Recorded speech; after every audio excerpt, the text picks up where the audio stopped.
welcome back to the Flagrant Fridays podcast. I am your host, Christian, and with me, as always, is my co host, Nick. Welcome back to another episode.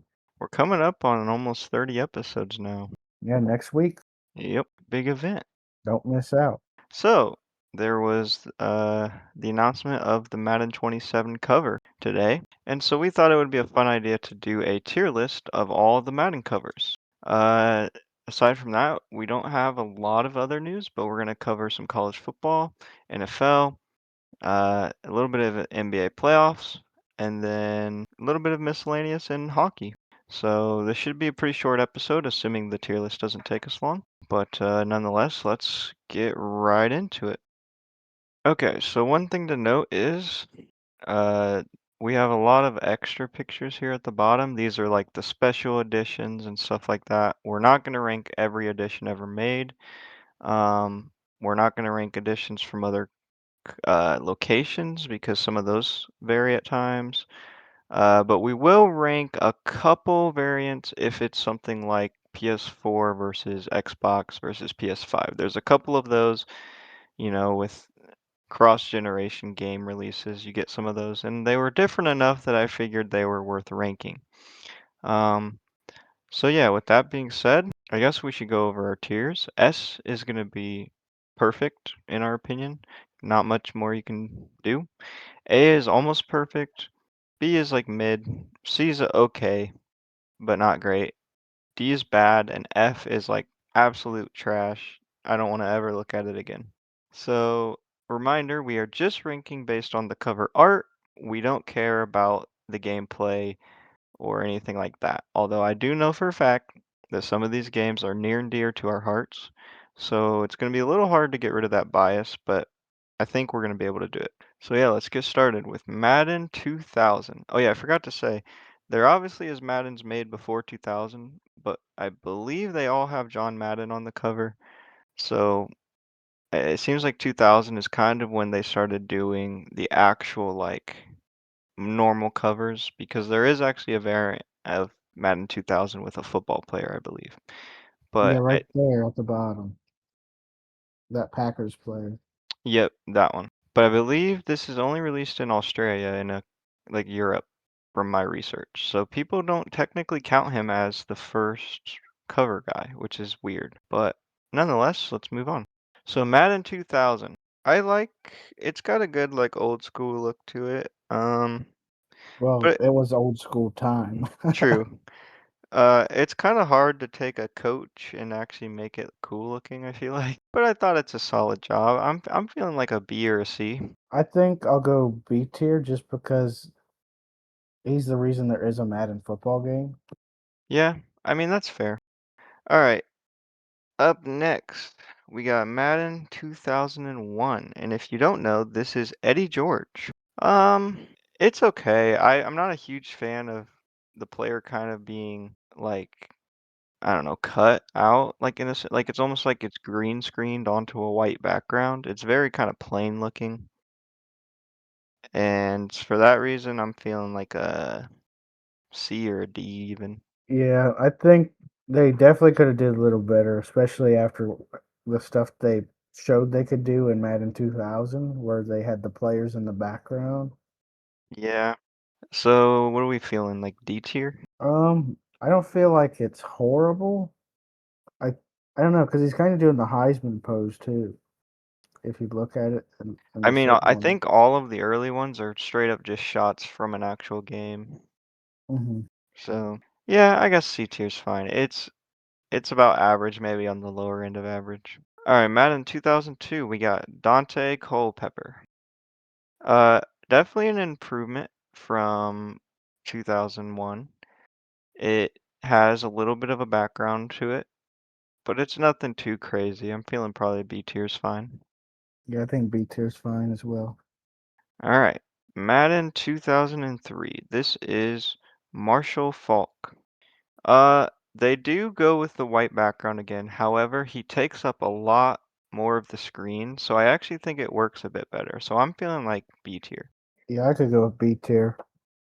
All right, Madden 2004. Again, we're going with the white background. This time though, we got Michael Vick. Honestly, It's it kind of works because his jersey's white, so it really makes like the red pop. I'm thinking B tier again. Yeah, I could go B tier. I like how they have him like on the run, kind of like a signature thing. Yeah, I feel like they could have done more. If we would have done like kind of modern style with Michael Vick, there was a lot of potential there. Hmm. But nonetheless, it's okay. 2005, one of two defenders ever to appear on a cover. We got Ray Lewis. Um, I mean, it's not completely all white background, but something about like the image they took from this is just kind of weird to me. Yeah, I'm thinking like a C tier. Yeah, it almost doesn't even look like him. I'd almost rather like it to be a blank background. Yeah, perhaps. All right, Madden 2006, we got Donovan McNabb. Now this one is where I think they actually get kind of like the white background looking decent because they have a stadium. The logo is not like a circle anymore. It spans the entire width of it. It's solid. I feel like it's a good B tier. Yeah, I think they definitely took a step up in that year. All right, next we got Madden 2007 featuring Sean Alexander. Now this is before I was a Seahawks fan, so I can't really speak much on that. But it's okay. I could see B or C. I could have an argument for either. Um, I'm gonna say I do like that the logo is like black now. It feels like yeah, they're like kind of working towards not doing white backgrounds anymore. yeah, I like to go B tier here. All right, B tier. We should rename this episode to B tier only tier list.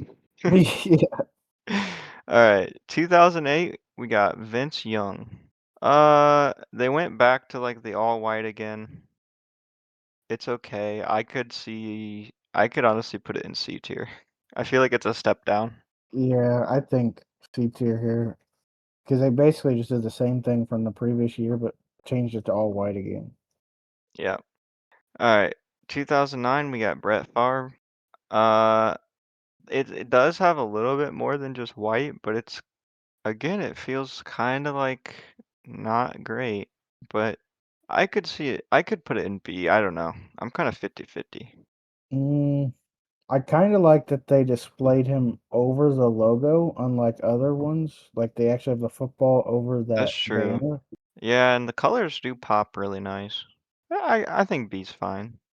All right, now this is a controversial one. Madden 2010. We got the first ever Madden with two players on it at the same time. So we got Troy Polamalu and Larry Fitzgerald. Honestly, I could either go A or S tier here. Yeah, I'm feeling A. It's good, but it's not perfect, I would say. I think some people do not like this logo though. I'm not quite sure why. All right, up next we got Madden 2011. I believe this is the first Madden game that I actually remember playing. I'm pretty sure I played the older games on like PlayStation 2, but I was too young to remember. I played this one on Wii though, and I remember you could like draw routes with the Wii remote, and it was kind of fun that you could make them run wherever you wanted. But we're not gonna get into the game too much. This is solid. It's kind of doing what Madden 10 did with like the color splash, but it's only one player, and I like gold. Gold's a good color. I'm feeling A tier. Yeah, I could go A tier here. If I went back and did gameplay, And since I played it for 4 years, this is Drew Brees, by the way, I forgot to say. I remember playing that game all the time because I never got another Madden until Madden 16. Yeah. Yeah, I remember it being a decent Madden, but I was young, so I don't know if it actually was good.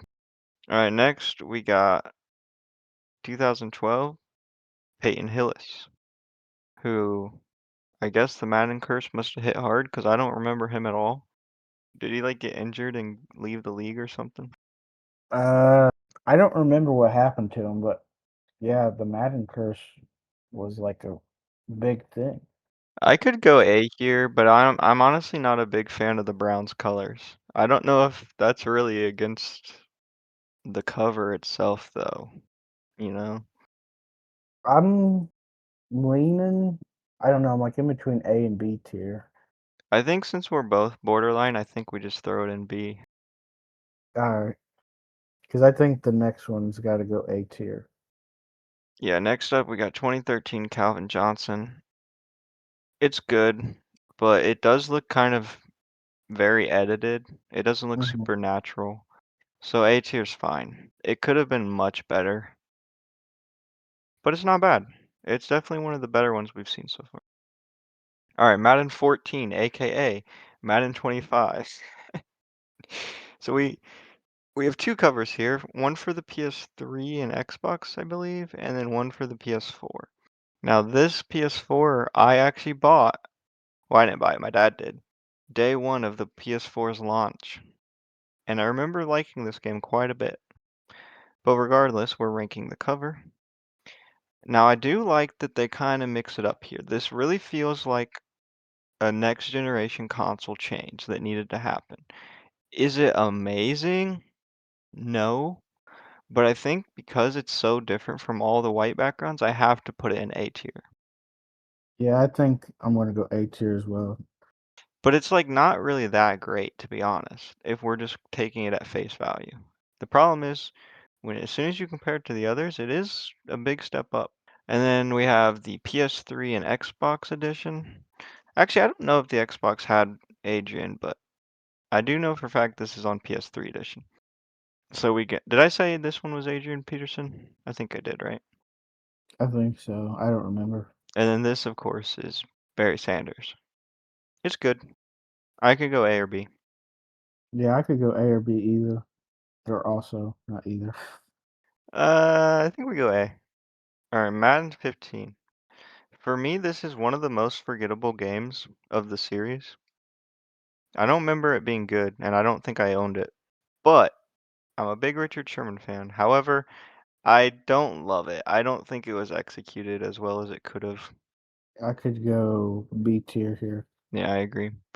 I The, like that they did implement like the actual stadium in the background and not just a random drawn yeah, you know, stadium. it felt like they were going for something that could have been great, but this is kind of the start of like the modern era that we're gonna see, and I just feel like it wasn't executed perfectly. Um, this is also the last time they had a defensive player on the cover. So we need to get on that. Come on, Madden. All right, Madden 16. For me, this is one of the most iconic games I've ever played in the series. And it's one of the most, it's like the first time when the game actually pulls off like an iconic thing. You know what I mean?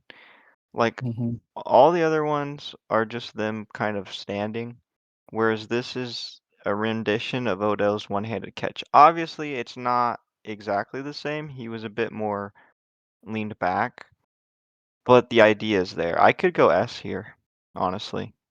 Yeah, I could go S just because they put a lot of thought into it. Or I wouldn't And it necessarily is say crazy, thought. like he Odell wasn't like that great of a player. Like this easily could have went to someone else, but that like moment was so famous, it makes sense that they did it. All right, Madden 17. This is kind of piggybacking off of the last one where they're doing the Gronk spike, an iconic thing. Hmm. I could go A or S. I'd say S tier again just because they actually did an iconic thing, Okay, something he's known for. yeah, I'm fine with that. All right, next up we got Madden 18. Uh, I remember playing this game with you a decent amount. Hmm. I don't remember it being particularly great though. I could go A or B. It's kind of just like a standard Madden cover, but Yeah, I with the wish he was stadium doing light. more than just standing. Like him holding a trophy or something. Hmm. This is Tom Brady, by the way, for those of you that don't know. Yeah, A tier's fine. Next up, we got Antonio Brown, which is kind of crazy to think that he was on a cover, given, Right before all of his stuff. yeah. But he was a beast, so he definitely deserved it. Uh, I like the idea here. This is the first time they do like a non-black or white cover, Hmm. but it's not amazing. I'm feeling like A tier. Yeah, I was gonna say A or B just because he's not really doing anything, and it's All just right. a blank background. Up next, we got the PS. No, this is the Xbox edition, I believe, of Hmm. Madden 20. Um, This is Patrick Mahomes, by the way. It's good. Um, No, that's the PS4 cover. oh, is it? I don't know. There's two different PS4 Yeah, covers that I this was see. the one that I had a lot of trouble looking it up because there's like different regions. Yeah, because Xbox One says it's the You know next what? one. I think we cut this one because these are the for sure ones that we have seen in store and stuff. Hmm. So I'm guessing this is overseas. All right, so we got the orange version of Madden 20. It's kind of like what they did with the yellow, but honestly, I'm not a huge fan. I don't know that the orange and the red mix well together. I could almost go B with this one and go A with the next one. Yeah, I would agree. B here. The next one is nice. It's got a nice like splash of color, and it actually fits the jersey. A tier. All right, up next we got Madden 21. This is, in my opinion, probably the most unique of any Madden cover, which makes sense because this is where they introduced that like kind of street ball mode and stuff, right? Hmm. So I think that's what they were going for. I never played this game, but it's good. It's a little unorganized, I feel like, but I could put it in A. It's not bad. Yeah, I'd go A. I don't think it's. I think it's better than all the ones in B at least. Yeah, and that was Lamar Jackson, by the way. All right, next we have another dual cover, which is the only second time it's ever been done. So this is the PS4 edition, and I would assume Xbox also. So this is Patrick Mahomes and Tom Brady, kind of just looking at the camera, nothing too crazy about it, but it's good. I like that it's just like sky in the background. It feels very like a fresh take. I could go A. Yeah, I like that they. I mean, at the time, I wasn't a big fan of it because nobody liked Patrick Mahomes. But I like that they put like the current goat and the potential future goat in the same cover, or what everybody was speculating to be the future goat. Right. Well, and if you notice, they got the old goat and then the future goat on the right, and then in the PS5, the next generation, you got the current goat and then the old goat on the right. So I don't know if that's what they were going for. I assume it is, 'cause it kind Like of the next yeah, gen is on the left now. yeah, that's my guess. But I feel like it's about the same. The really only difference is the positioning of them and then the him holding the ball. But I do like it a little bit less, but I don't think I dislike it enough to put it in B. Hmm. All right. Next we got Madden 23. Um, when did John Madden die? This year. Did he? Hmm. Oh, okay. I was thinking this was to honor his death, but I guess not. Also, I just realized Yeah, this. I bet it was this Madden, man. Oh, Not this year. I also Uh, just realized this cover is the PS4 edition. It's good. It's like a B. hmm. I This one like though, I like that other PS5 one. S. It's gotta be S. I like that they got the play art in there, and Yeah, no, it's great. it's a real photo. It's not edited. So that is John Madden, obviously. Up next, we got Madden 24 with Josh Allen. I do like that this one is like a close-up. You don't really get to see who it is, but like you kind of know. But I don't love it. I'm feeling like A tier. Yeah, I'm okay with A tier. I like that they made it like that classic buffalo snow background.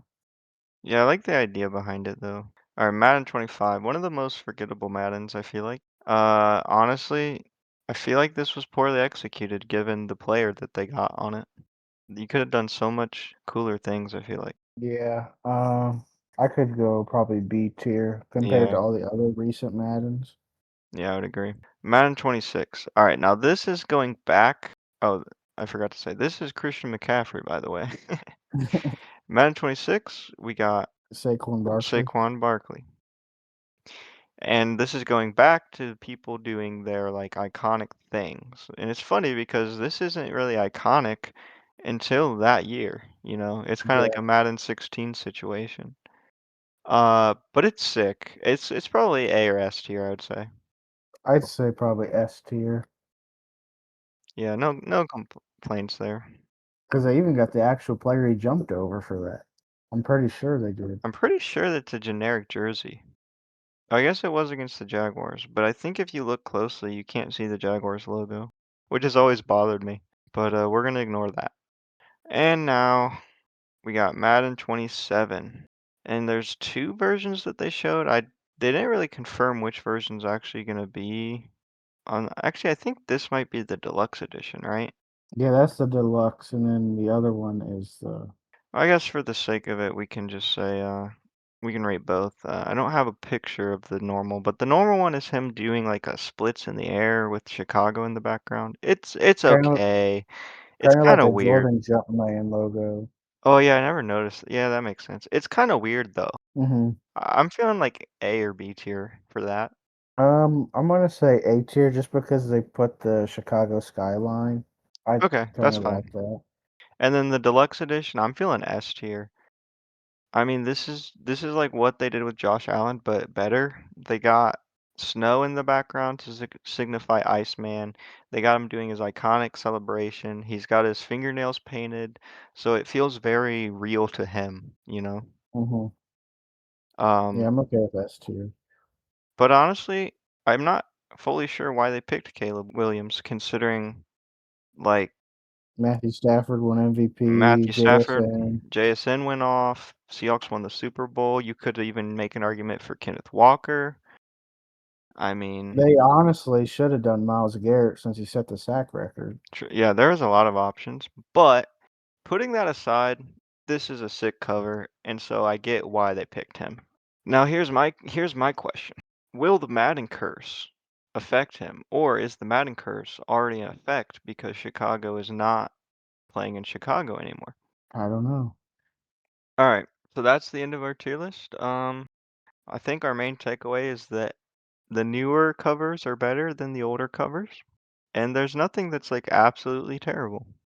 Let us know in the comments how you would have ranked some of these, or if there's any like ones that are clearly you think wrong on our tier list.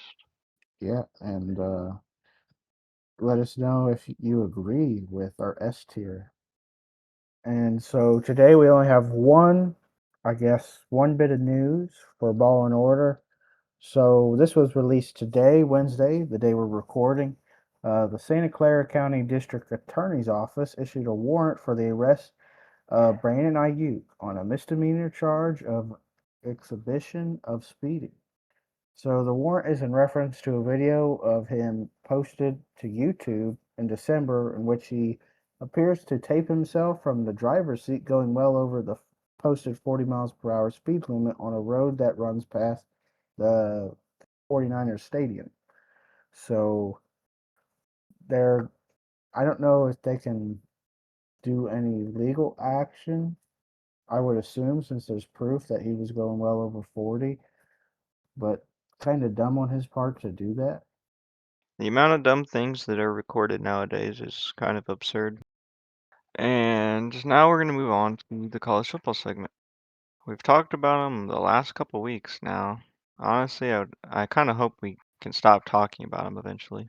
But Brendan Sorsby placed at least 40 bets involving Indiana football as a quarterback for the Hoosiers. And he actually registered his sportsbooks account to a family member and friends to wager approximately $90,000 over 4 years.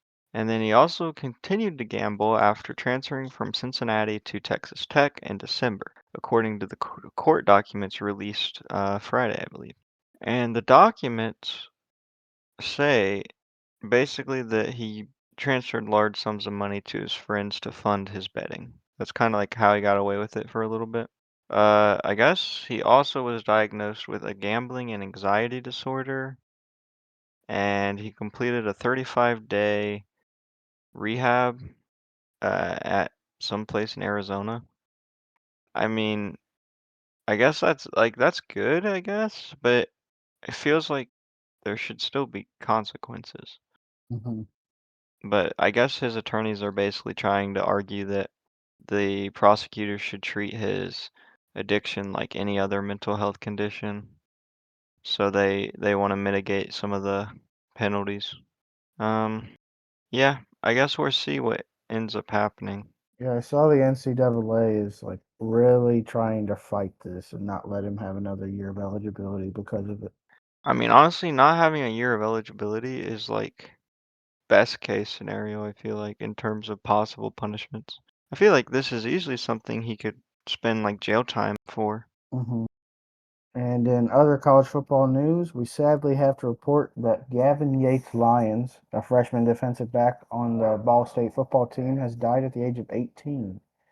So he was among three victims of a shooting at a parking garage on May 24th in Tallahassee, Florida, where he was caught in the crossfire and taken to a hospital in critical condition. And then he died on Sunday, or not Sunday, Saturday.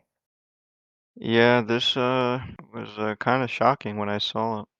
I think he was originally from Florida, what I read. So he was probably home with his family and probably just graduated too, assuming.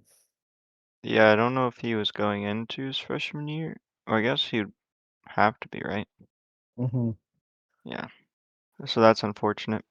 And then our last bit of news for college football, North Carolina State has an opening game against Virginia in Brazil. Virginia will host the game, which is scheduled for week 0. They're waiting on confirming a game date and time. Did you see any like reason why it's not going to be held in Brazil? I did not, but I can. I'm wondering if it's whether there's something going on in Brazil or if the players and the coaches don't want to make the move there. I don't know. You also have to wonder if there might be like issues with getting that many players' passports and stuff like that. Oh yeah, that's true. I didn't even think about that. And I know there's a lot of visa issues with the US in general currently, so like I know that's some of the talking points about the World Cup. I think some of the national teams are having issues getting players over here, so. All right, let's move on to the NFL segment. So the Vikings are hiring Seahawks assistant general manager Nolan Teasley as their general manager. Giants signed Odell Beckham Jr., Braxton Berrios, and Juju Smith-Schuster to one-year deals. Having Odell and Juju on the same team sounds like a recipe for disaster in the locker room. Yeah, But I'm honestly expecting Odell to retire after this year. yeah, that's what I was thinking. Once he signed the deal, he's probably just trying to go back where he started. So yeah, hopefully he'll get a little bit of playing time, and if he does retire, it's a good place to retire at, where he started it all. And then Derek Hall and the Seahawks reached an agreement on a 3-year, $42 million extension with a max value of $46.5 million and includes $21 million guaranteed. Definitely a good person to re-sign. Nick Herbig and the Steelers reached an agreement on a 4-year, $100 million extension that includes $42 million guaranteed. Drake London and the Falcons reached an agreement on a 4-year, $141 million extension worth up to $150 million, including $100 million guaranteed. And on to some trade news. The Eagles traded A.J. Brown to the Patriots for a 2028 first round pick and a 2027 fifth round pick that is the better of the New England's two fifth round picks. And the Rams are sending Jared Verse, a first round pick, 2027, a second round pick, 2028, and a third round, 2029, to the Browns for Myles Garrett, which is one of the biggest trades happening this week. Yeah, that and A.J. Brown was crazy. I mean, A.J. Brown, everybody already knew that was happening. They've been talking about it for about a month to 2 months. But yeah, this one was definitely mind boggling. I was thinking about this trade, and if the Rams were smart, they would have taken another pick, another first round pick, and kept Jared Verse. If they wanted to actually have a good defensive line, they were definitely winning the Super Bowl, I think, if they kept him. But now there's no definite. Yeah, but I mean, in order to get Myles Garrett, you gotta give up a lot. Hmm. But we'll see if that turns out well. I also heard Aaron Donald is considering coming out of retirement. Yeah, I did see that. So that'll be interesting to see. And then our final bit of off-season moves, Russell Wilson is finalizing a deal to become a CBS sports analyst. So this will be like a pre-show type deal, I'm pretty sure is what I saw. And he's retiring from the NFL. All right, so let's move on to the NBA segment. The NBA's Board of Governors has passed a new anti-tanking rule that includes expanding the draft lottery from 14 to 16 teams, a relegation zone where the bottom three teams get penalized with lessened chances for the number one pick. This is absolutely terrible. Tanking is something that maybe needed fixed a little, but like realistically, it's not that bad. I mean, yeah, I don't know. It's like most people seem to not really mind either. It's like that vocal 5% that hates it. And to me, this is just going to hurt teams that are actually bad. And it's going to help teams that are like borderline playoff teams. So, like, think the Lakers, Kings, uh, maybe even the Hawks. The Lakers, they were the 4 seed. What do Well, you mean? yeah, but in the last couple years, they've been. Yeah, but they with this they would have to be a play-in team in order to make it. Yeah, that's fair. So it's not horrible. It's not like they're going up to the 8 seed or anything, but it's definitely not ideal Yeah, and I mean, it's definitely rewarding teams that are to try to decent, make the playoffs. and it's hurting teams that are actually bad. Because I could actually see a team that's like really bad almost never getting out of it now because they're gonna have super low odds to get a top. What is this? Top one or top three? Or is it lottery in general? I think it's just top three.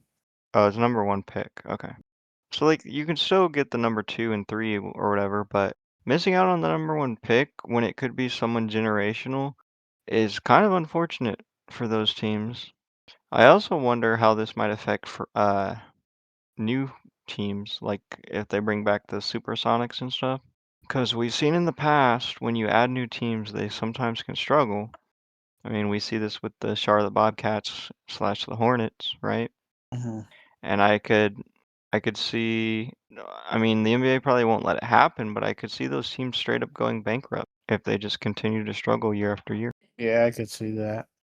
So moving on to some hirings only. So the Orlando Magic are finalizing the hire of San Antonio Spurs associate coach Sean Sweeney as the franchise's new head coach. And the Cavs general manager Mike Ganzi has agreed to become the new president of basketball operations for the Philadelphia 76ers. And then, if you didn't watch Game 7 of the NBA playoffs for the Spurs versus the Thunder, there was a thing going on where players who had their birthday on Game 7 are undefeated in the playoffs. So it was 7-0 until Harrison Barnes had his birthday on Game 7. So it went to 8-0, and Harrison Barnes is actually 2-0 on his birthday in Game 7. So other players are Paul George, which was actually this year against Boston. They won in the first round. He turned 36 years old. Harrison Barnes back in 2016, so 10 years to the day, he advanced to the finals on a game 7. Pablo Prigioni, no clue who that is, 2015. He advanced from the conference semis on the clip. They beat the Clippers. In 2012, Udonis Haslem, 32 years old, conference finals. Boston is who they beat. So they advanced to the finals, and as you know, they lost. And then in 2004, Kevin Garnett, they didn't lose in 2012. That was 2011. In 2004, Kevin Garnett, he was on the Timberwolves. They were in the conference semifinals, and they beat the Kings. Scotty Hastings for the Pistons. He was 30, and they won the conference finals to beat Jordan and go to the finals. And then in 1966, Walt Hazard. on the Lakers. He turned 24 in the divisional finals against the Hawks, and they won.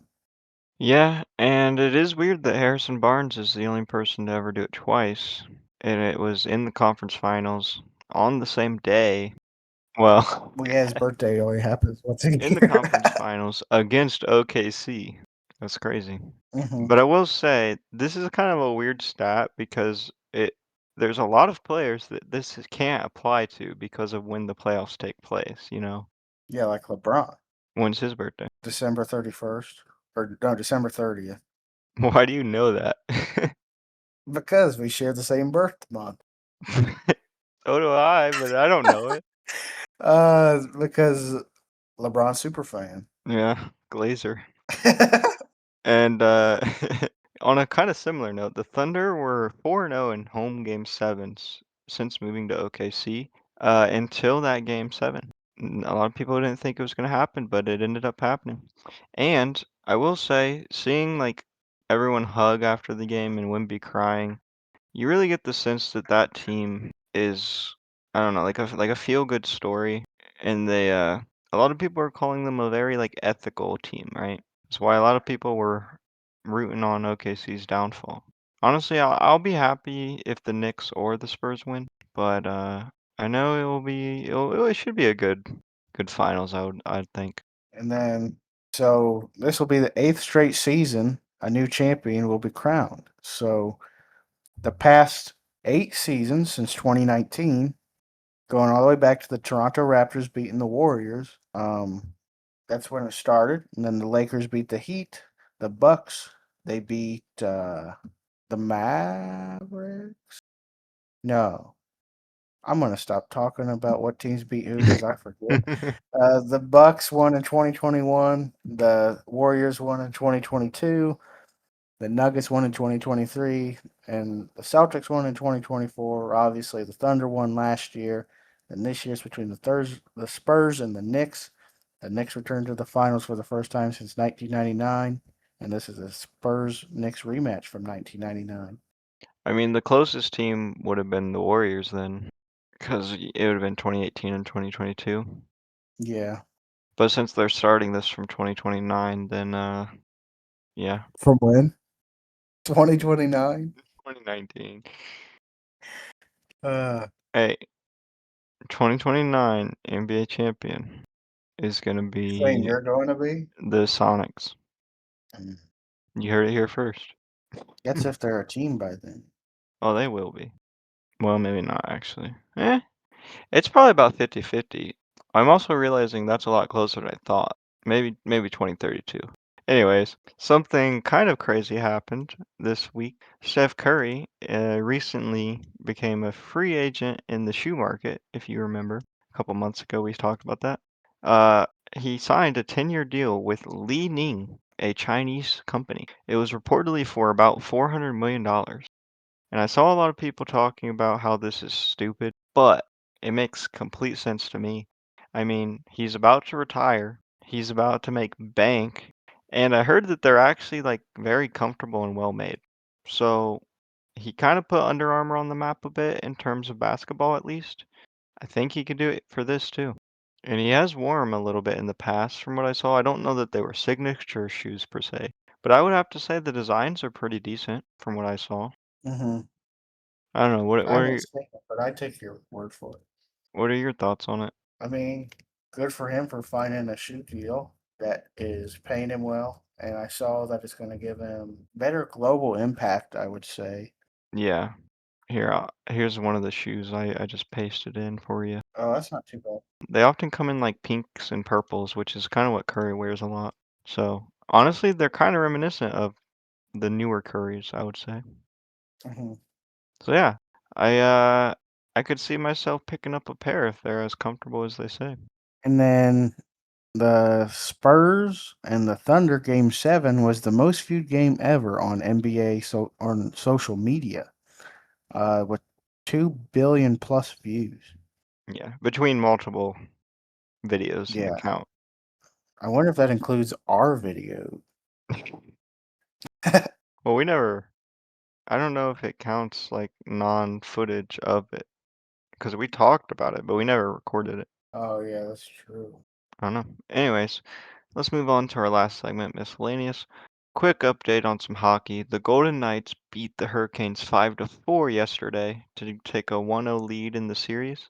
I believe the Hurricanes, I think it was the Hurricanes, scored in like the first 20 seconds of the game.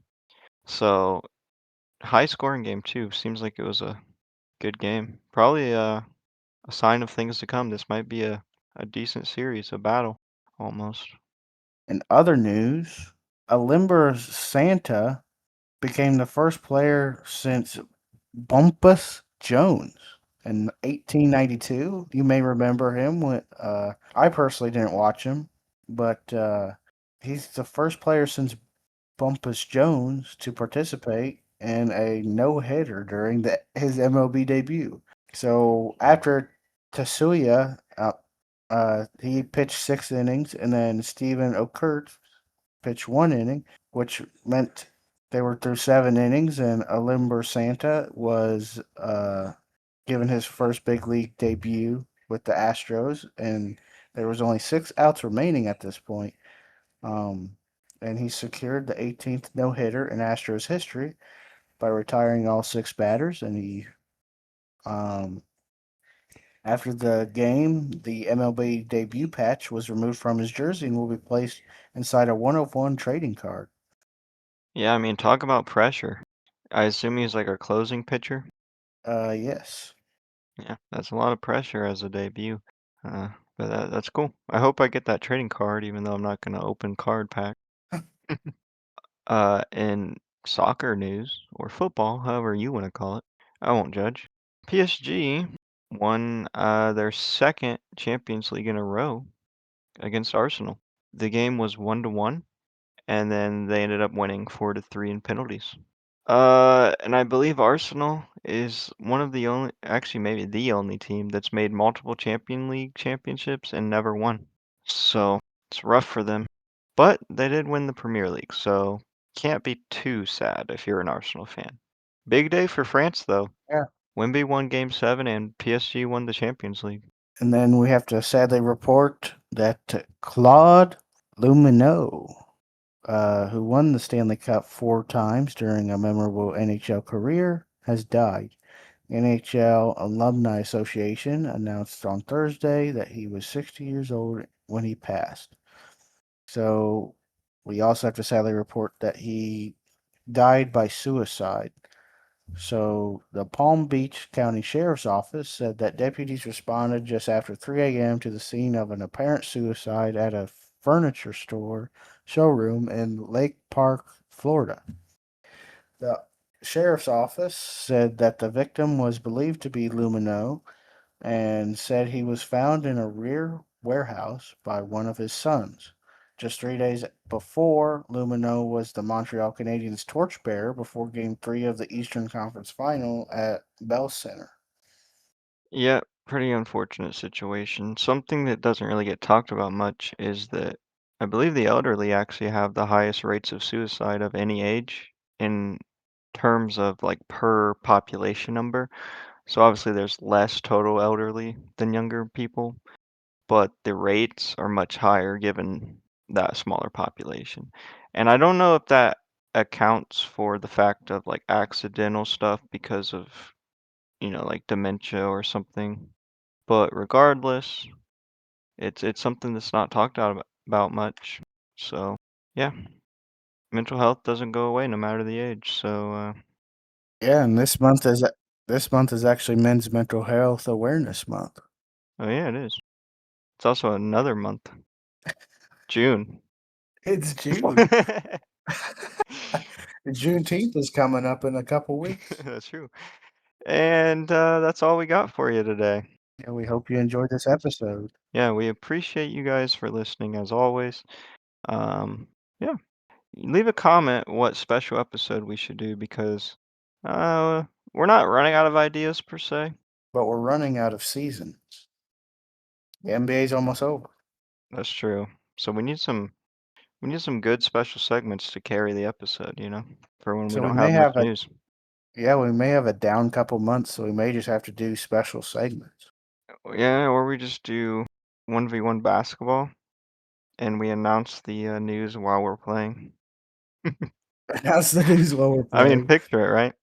You hear Steph Curry just signed a $400 million deal with Li Ning, and then you hit a three.